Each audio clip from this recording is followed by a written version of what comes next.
Hello friends, welcome to my YouTube channel learning GK03। Friends, आप लोग कैसे हैं? आई होप आप सब अच्छे होंगे। तो चलिए हम आज वैदिक काल से संबंधित कुछ 25 MCQs को लगाने का प्रयास करते हैं, जिससे कि आपकी जो प्रिपरेशन है किस लेवल पे है आप उसको जान सकते हैं। तो फ्रेंड्स, आइए हम वैदिक काल से संबंधित 25 MCQs का पहला क्वेश्चन देखते हैं। पहला क्वेश्चन कह रहा है कि वैदिक साहित्य के अंतर्गत आने वाले, ठीक है, निम्नलिखित ग्रंथों में कौन बेमेल है? इसका ऑप्शन आपके सामने है। ऑप्शन है क स्मृतियाँ, ख वेद, ग उपनिषद, घ आरण्यक। तो आपको बताना है इसका आंसर क्या होगा।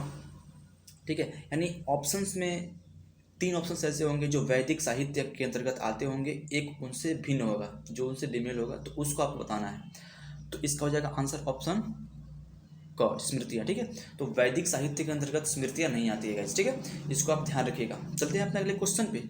हमारा अगला क्वेश्चन कह रहा है कि ऋग्वेद का वह कौन सा प्रतापी देवता है, ऋग्वेद का वह कौन सा प्रतापी देवता है जिसका 250 सूक्तों में वर्णन मिलता है गाइस। ठीक है, इसका ऑप्शन आपके सामने है। क अग्नि, ख इंद्र, ग वरुण, घ द्यौ। तो इसका आंसर आप बता सकते हैं अगर पता हो तो। इसका आंसर हो जाएगा ऑप्शन ख इंद्र। इंद्र क्या है?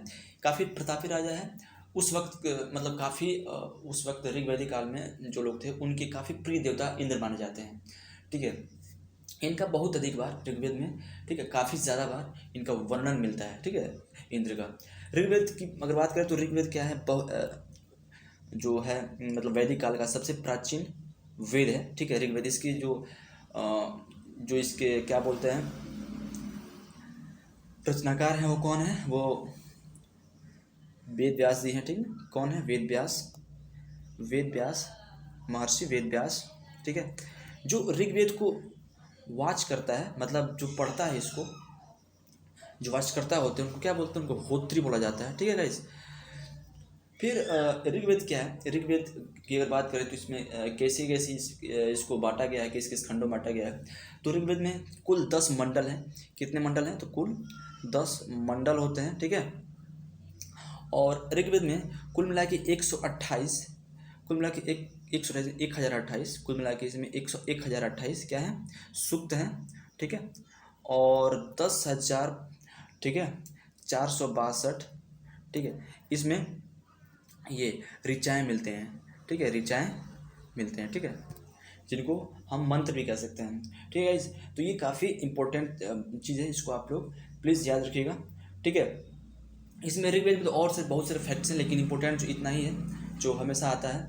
ठीक है, और एक चीज़ आपको ध्यान रखना है कि जो गायत्री मंत्र है, ठीक है, ऋग्वेद में, वो ऋग्वेद के किस मंडल में है? तो तीसरे मंडल में है। ठीक है, ऋग्वेद के तीसरे मंडल में ना,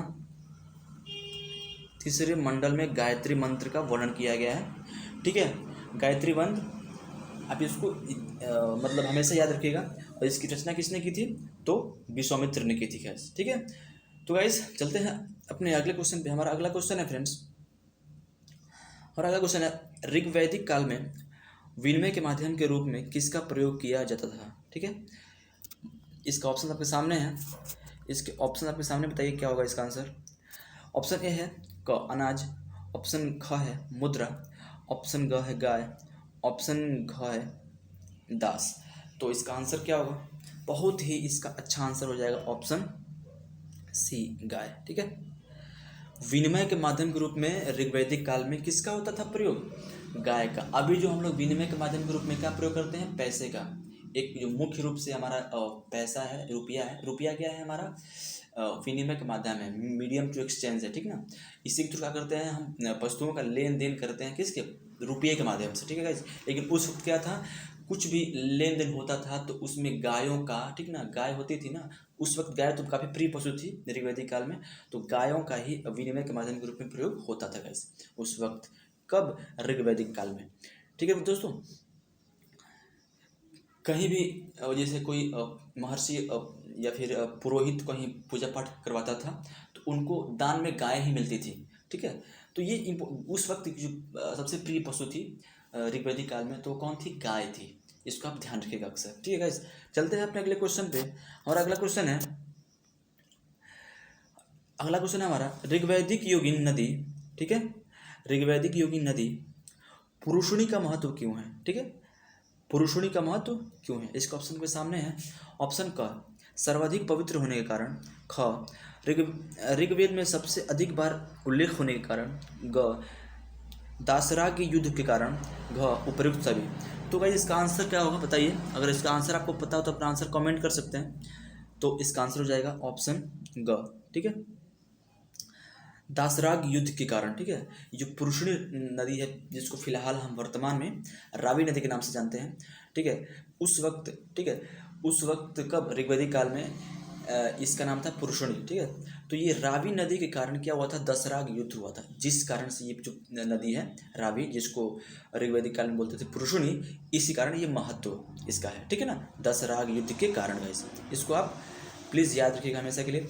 हमारा अगला क्वेश्चन है, ऋग्वेद में निम्न में से किसका उल्लेख नहीं मिलता है गाइस? ठीक है, इसका ऑप्शन आपके सामने है। क, कृषि। ख, यौ। ग, व्रीहि। ख, घ, कपास। तो इसका आंसर क्या होगा? अगर आपको इसका आंसर पता है तो अपना आंसर कमेंट कर सकते हैं। तो इसका आंसर हो जाएगा ऑप्शन घ। ठीक है, कपास। तो ऋग्वेद काल में, ठीक ना, कपास का उल्लेख नहीं मिलता है, कहीं नहीं मिलता है। ठीक ना, ऋग्वेद काल में जो है कपास का उल्लेख नहीं मिलता है। लेकिन इससे पहले जाएंगे तो सिंधु घाटी सभ्यता में कपास का उल्लेख मिलता है, और वहीं से माना जाता है कि कपास का जो खोज हुआ था वो सिंधु घाटी सभ्यता में ही हुआ था। ठीक है, वहीं से उसका उत्पादन होना शुरू हुआ था। लेकिन ऋग्वेद काल में आते हैं तो एक तरह से जो वैदिक काल थी ग्रामीण सभ्यता थी, जबकि इससे पहले नगरीय सभ्यता हो चुकी थी। ठीक है, तो जो कपास का उत्पादन हुआ था वो सिंधु घाटी सभ्यता में हुआ था। उसके बाद ये आता है वैदिक काल, तो इसमें ये एक्चुअली ग्रामीण सभ्यता थी, इसलिए यहाँ पे कोई ज़्यादा विकास डेवलपमेंट की काम नहीं दिखता है वैदिक काल में। ठीक है, तो यहाँ पे इसलिए ये है ना, कपास का भी उल्लेख नहीं मिलता है ऋग्वेदिक काल में। ठीक है गाइस, तो चलते हैं अपने अगले क्वेश्चन पे। हमारा अगला क्वेश्चन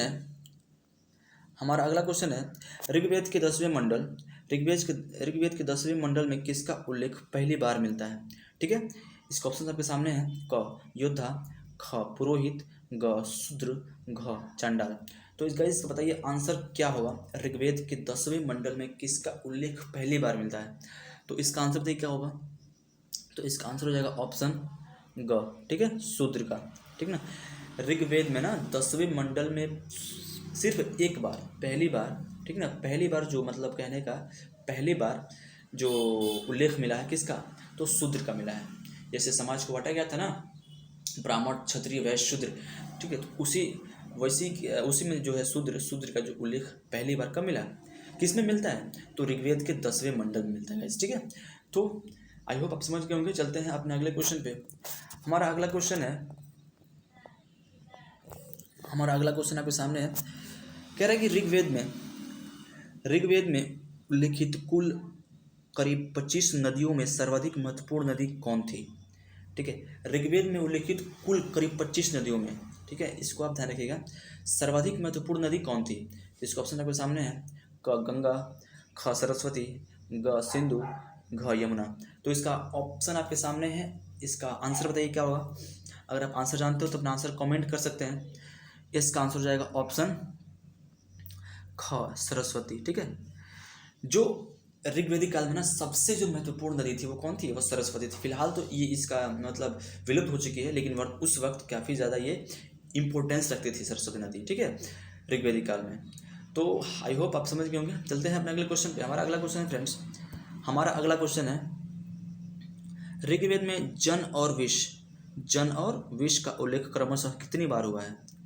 ऋग्वेद में जन और विष का उल्लेख कितनी बार हुआ है? इसका ऑप्शन आपके सामने है। क, 250, 175, 275, 175 ये ख है। ग, 200, 150। घ, 275, 170। तो इसका आंसर बताइए कि जन और विष का उल्लेख कितनी बार हुआ है ऋग्वेद में? तो इसका आंसर बताइए क्या होगा? तो इसका आंसर हो जाएगा ऑप्शन घ। ठीक है, 275 और 170, यानी जन का उल्लेख हुआ है 275 बार और विष का उल्लेख हुआ है 170 बार गाइस। ठीक है, तो आप इसको प्लीज़ ध्यान रखिएगा कि इसका आंसर क्या होगा। ठीक है ना, जन और विष का भी क्वेश्चन पूछा गया है कई बार। तो चलते हैं अपने अगले क्वेश्चन पे। हमारा अगला क्वेश्चन आपके सामने ये रहा। ठीक है, कह रहा है कि ऋग्वैदिक युग की सर्वाधिक प्राचीन संस्था कौन थी? ठीक है, ऋग्वैदिक युग की सर्वाधिक प्राचीन संस्था कौन थी? तो इसका ऑप्शन आपके सामने है। क सभा, ख समिति, ग विदत, घ परिषद। तो इसका आंसर क्या होगा? अपना आंसर कमेंट कर सकते हैं अगर पता हो तो। खैर इसका आंसर हो जाएगा ऑप्शन ग। ठीक है, विदत थी। ऋग्वैदिक युग की सबसे प्राचीन संस्था क्या थी? तो विदत थी। ये क्वेश्चन पूछा गया है कितनी बार, इसको आप लोग प्लीज़, ये वेरी वेरी इंपॉर्टेंट क्वेश्चन है। ठीक है, इसको आप लोग टिक कर लीजिएगा। ठीक है, ठीक है ना। चलते हैं अपने अगले क्वेश्चन पे। हमारा अगला क्वेश्चन है कह रहा है आर्य शब्द का शाब्दिक अर्थ है। आर्य शब्द का जो आर्य लिखा है, आर्य शब्द का शाब्दिक अर्थ क्या है? इसका ऑप्शन आपके सामने है। ऑप्शन क कह रहा है वीर, ख कह रहा है श्रेष्ठ या कालीन, उसके बाद ग कह रहा है विद्वान, घ कह रहा है यज्ञकर्ता। तो गाइस इसका ऑप्शन क्या हो जाएगा? अगर आप जानते हो इसका ऑप्शन आंसर तो कमेंट कर सकते हैं। इसका आंसर क्या होगा? तो इसका आंसर हो जाएगा ऑप्शन ख। ठीक है, ये हो जाएगा इसका आंसर। ठीक है, श्रेष्ठ या कालीन। आर्य शब्द होता है, उसका जो शाब्दिक अर्थ होता है क्या होता है? वो श्रेष्ठ होता है, सबसे श्रेष्ठ। ठीक ना, या कालीन। तो आप इसको समझ गए होंगे। चलते हैं अपने अगले क्वेश्चन पे। हमारा अगला क्वेश्चन है गाइस, दिया गया है सूची 1 और सूची 2, उसको मिलान करना है। तो आप प्लीज़ वीडियो को रोक करके इस सूची 1 सूची 2 को पढ़िए ध्यानपूर्वक और उसका आंसर बताइए जो कूट दिया गया है नीचे। तो इसका आंसर हो जाएगा क्या? इसका आंसर हो जाएगा ऑप्शन डी। ठीक है, घ हो जाएगा इसका आंसर। ठीक है, तो बताइए क्या होगा, कौन कौन होगा?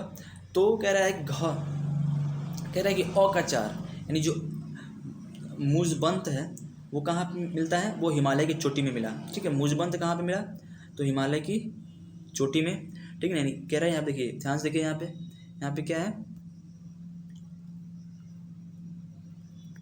अ का 4 दिखा रहा है, फिर यहाँ पे दिखा रहा है ब का 3, फिर यहाँ दिखा रहा है स का 2, फिर दिखा रहा है द का 1। ठीक है, तो इसी हिसाब से आप लगा सकते हैं कौन कैसे मैच करेगा।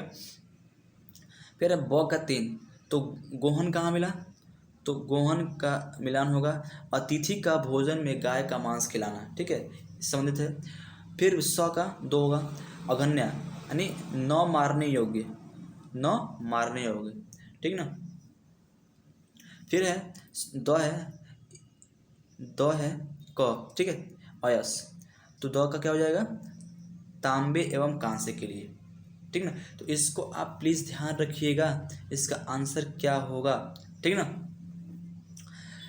ये बहुत इंपॉर्टेंट है। चलते हैं अपने अगले क्वेश्चन पे। हमारा अगला क्वेश्चन है दोस्तों, हमारा अगला क्वेश्चन है ऋग्वैदिक आर्यों की भाषा क्या थी? ऋग्वैदिक आर्यों की भाषा क्या थी? इसका ऑप्शन पे सामने है। क द्रविड़, ख प्राकृत, ग संस्कृत, घ पाली। तो इसका आंसर क्या होगा? अगर आंसर पता हो तो अपना आंसर कमेंट कर सकते हैं। इसका आंसर हो जाएगा बहुत ही शानदार ऑप्शन ग संस्कृत। तो ऋग्वैदिक आर्यों की जो भाषा थी वो संस्कृत थी, संस्कृत में बोलते थे सब। ठीक है, यानी हमारी कहने के बाद जो हमारी भारतीय प्राचीन भाषा है क्या है? संस्कृत है। सबसे जो पहली भाषा है वो संस्कृत है हमारी। ठीक है, ये कभी मतलब गलत नहीं हो सकता, क्योंकि संस्कृत से ही सारी भाषाओं का उद्भव हुआ है। जो हिंदी हम बोलते हैं संस्कृत से ही आया है। ठीक है, हालांकि जो इंग्लिश है वो तो अपनी वो अलग क्षेत्र की वो प्रादुर्भाव हुआ है, लेकिन संस्कृत है वो भारतीय, ठीक ना, भारतीय जो मूल क्षेत्र से पैदा हुई है वो संस्कृत है। ठीक है, तो चलते हैं अपने अगले क्वेश्चन पे। हमारा अगला क्वेश्चन है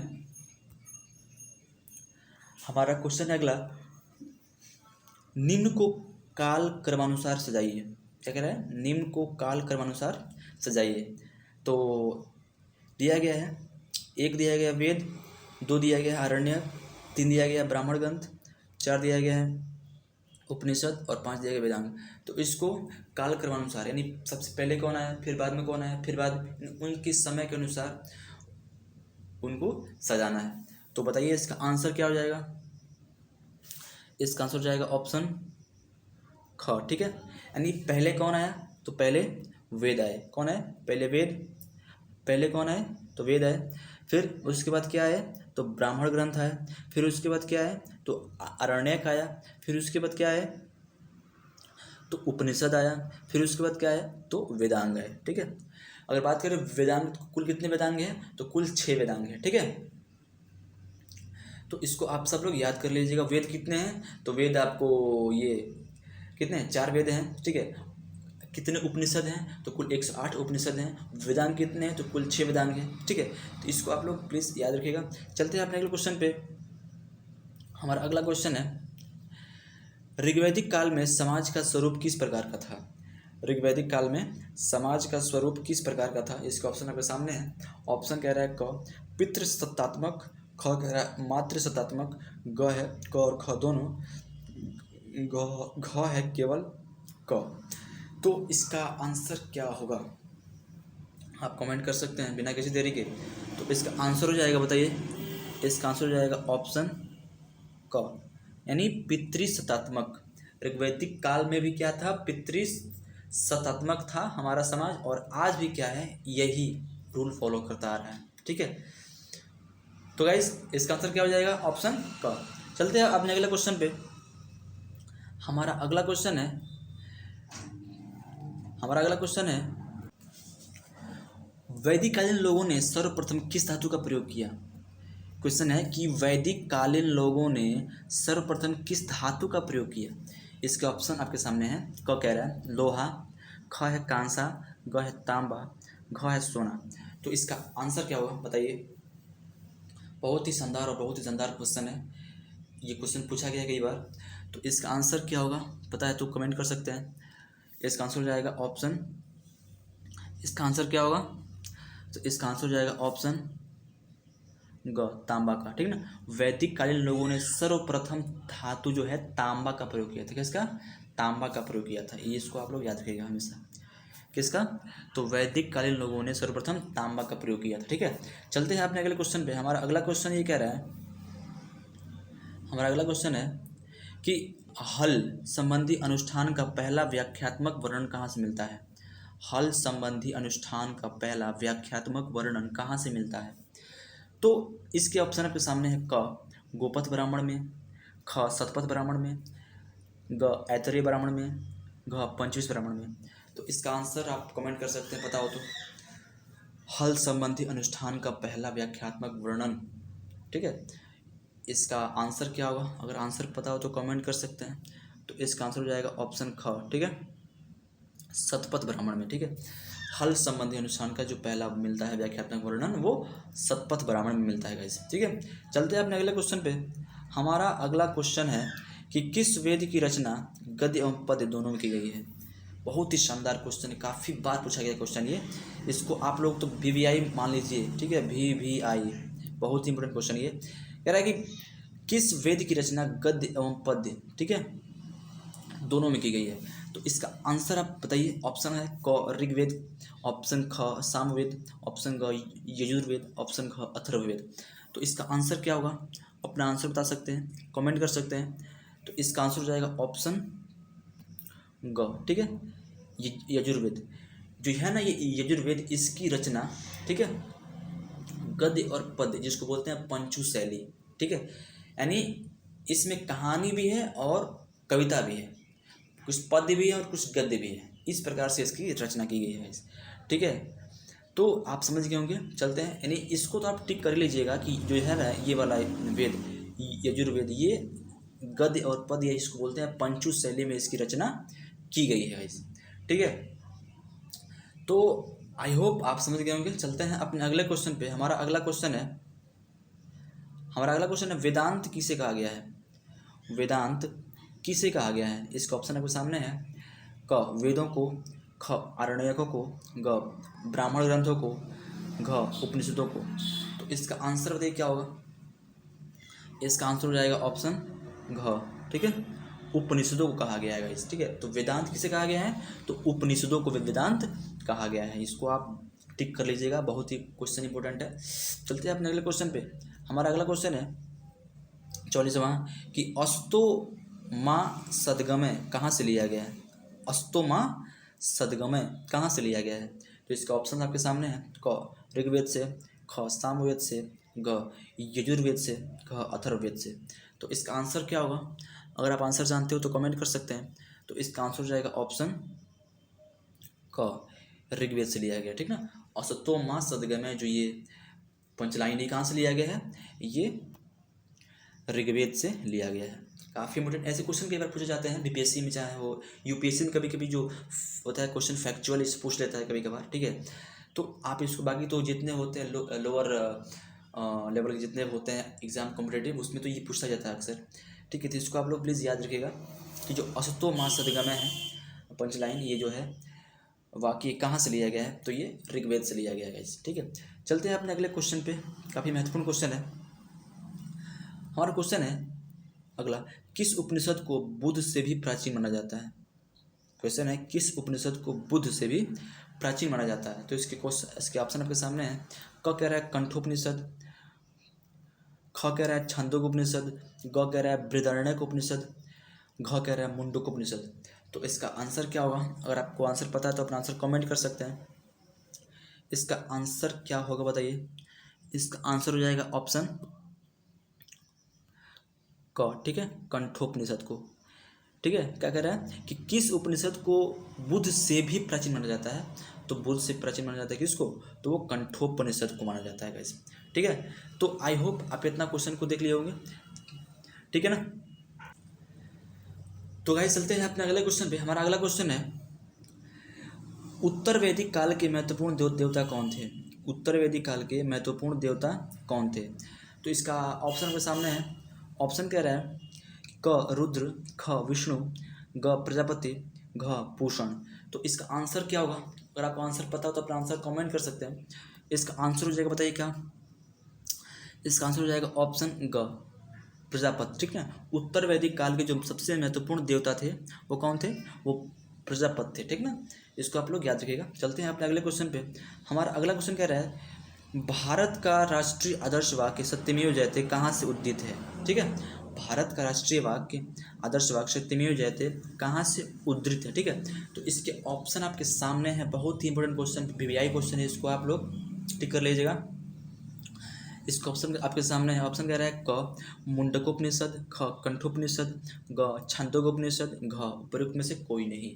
तो इसका आंसर क्या होगा? अपना आंसर कमेंट कर सकते हैं पता हो तो इसका आंसर हो जाएगा ऑप्शन क मुंडकोपनिषद, मुंडकोपनिषद, ठीक है। सत्यमेव जयते जो वाक्य है ये आदर्श वाक्य, भारत का आदर्श वाक्य है, ठीक ना, सत्यमेव जयते। तो ये कहाँ से लिया गया है? ये उपनिषद 108 उपनिषदों में से कोई एक है, मुंडकोपनिषद, मुंडकोपनिषद से लिया गया है सत्यमेव जयते। ये इंपॉर्टेंट क्वेश्चन है, इसको बहुत ही आप लोग केयरफुली पढ़िएगा और याद रखिएगा।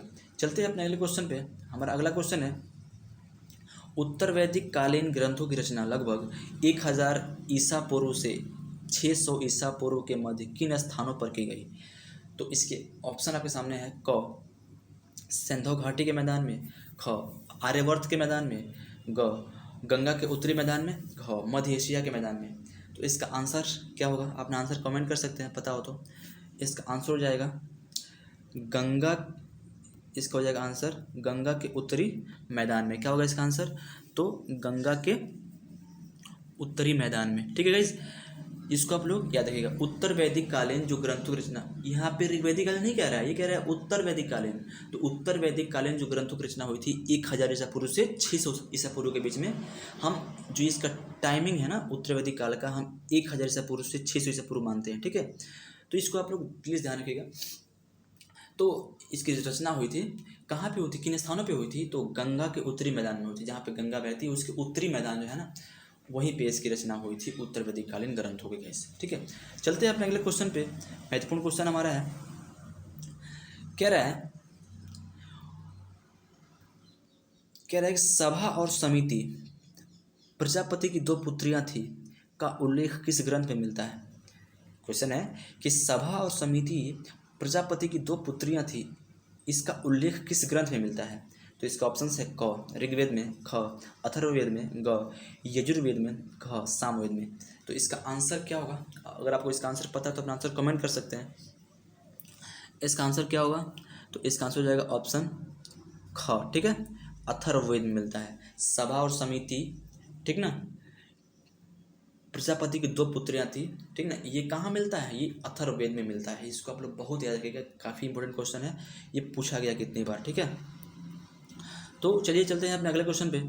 हमारा अगला क्वेश्चन है और अंतिम क्वेश्चन हमारा ये, उत्तर वैदिक कालीन ग्रंथों में किस आश्रम का उल्लेख नहीं मिलता है। उत्तर वैदिक कालीन ग्रंथों में किस आश्रम का उल्लेख नहीं मिलता है। तो इसके ऑप्शन आपके सामने है। पहला ऑप्शन कह रहा है क संन्यास, ख कर ब्रह्मचर्य, ग कर गृहस्थ, घ कर वानप्रस्थ। तो इसका आंसर क्या होगा। अगर आपको आंसर पता है तो बिना किसी देरी का आप आंसर दे सकते हैं कमेंट में। तो इसका आंसर क्या हो जाएगा, इसका आंसर हो जाएगा ऑप्शन क, ठीक है, संन्यास। इसका आंसर क्या हो जाएगा, ऑप्शन क, संन्यास, ठीक है, संन्यास, ठीक है गाइस। इसको आप लोग याद रखिए। यानी उत्तर वैदिक कालीन ग्रंथों में ना जो ये संन्यास आश्रम है इसका उल्लेख नहीं मिलता है। बाकी जो 3 है ब्रह्मचर्य, वानप्रस्थ, गृहस्थ, इसका उल्लेख मिलता है, लेकिन संन्यास का उल्लेख नहीं मिलता है गाइस, ठीक है। तो आई होप आप 2500 MCQs को अच्छे से लगाए होंगे, जिससे कि आप अपने जितने प्रिपरेशन आप तक किए हैं उसको आप जांच सके, ठीक है। तो ये वीडियो आपको कैसी लगी, अगर अच्छी लगी हो, अगर आप इसको पसंद किए हो तो प्लीज़ एक लाइक का बटन जो इसी पे लाइक जैसे अंगूठे का निशान है उसको दबा सकते हैं। और अगर आप वीडियो पे इस हमारे चैनल पे नए हैं तो जो लाल कलर का बटन होता है सब्सक्राइब का, उसको दबा के आप बेल आइकन दबाएंगे तो वहाँ पे लिखेगा ऑल नोटिफिकेशन, उस पर दबाएंगे तो हम जितना वीडियो अपलोड करेंगे ना तो सब आपके पास बहुत जल्दी पहुँच जाएगा, जिससे कि आप उसका लाभ उठा पाएंगे। तो गाइस चलते हैं, मिलेंगे अगले किसी वीडियो में, ऐसे किसी वीडियो मिलेंगे और अच्छे से इसे से काफ़ी ज़्यादा एक्सप्लेन उसमें करेंगे, ठीक है, जो जिससे कि काफ़ी ज़्यादा उसमें अंडरस्टैंडिंग पावर बढ़ेगी आप लोगों की। तो चलते हैं, आप मिलेंगे अगले वीडियो में, तब तक के लिए आपको बहुत बहुत धन्यवाद।